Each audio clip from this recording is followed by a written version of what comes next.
आज या दौंड या ठिकाणी आपलं सर्वांचं काळीज आदरणीय दादांच्या प्रचाराच्या निमित्तानं आपण या सगळे या ठिकाणी जमला। थोड्याच वेळामध्ये आपले महाराष्ट्राचे होणारे मुख्यमंत्री या ठिकाणी देवाभाऊ येत आहे। आज या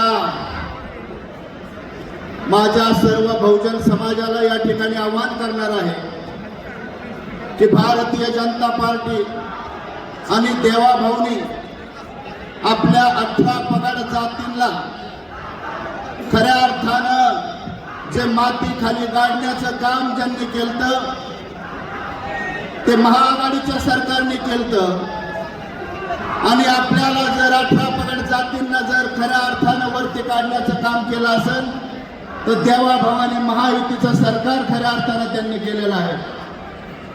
आपल्या सर्व समाज बांधवांना या ठिकाणी विनंती आहे की येत्या 20 तारखेला राहुल दादांचं कमळ चिन्ह आहे, त्या कमळाच्या चिन्ह समोरचं बटन दाबून त्यांना बहुमताने विजय करायचा आहे। मी माझ्या या ठिकाणी रामोशी समाज असन किंवा सर्व 18 पगड जातींना या ठिकाणी आवाहन करतो की आपल्या महाराष्ट्रामध्ये आपल्या 18 पगड जातींकरता एकच देव आहे, तो म्हणजे देवाभाऊ।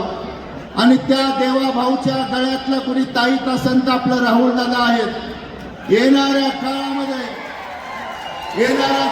आपल्याला एवढंच सांगा की या ठिकाणी देवाभाऊ मुख्यमंत्री होणार आहेत आणि राहुल दादा त्यांच्या बाजूला कॅबिनेट मंत्री म्हणून शपथ घेणार आहे असं या ठिकाणी आपल्याला सांगतो।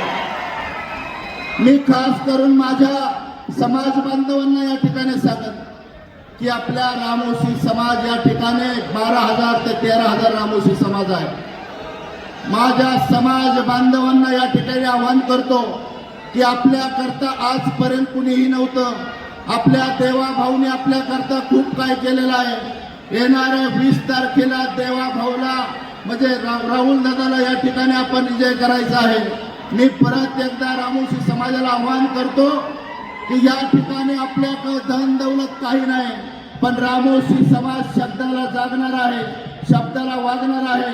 त्या शब्द पाळण्याची वेळ आज रामोशी समाजावरती आहे। आपण एकही मतदान, एकही टक्का मतदान बाजूला जाऊन देऊ नका, आपल्या जातीला कलंक लावून देऊ नका। आपल्या पूर्वजांनी आपल्या शब्दाकरता आपली मुंडकी कापून आपल्या समाजाच्या समोर ठेवलेले आहेत। येणाऱ्या काळामध्ये 20 तारखेला आपण सर्वांनी बहुमताने राहुल दादाला निवडून द्या अशी विनंती करतो। थांबतो। जय मल्हार, जय माऊली। धन्यवाद।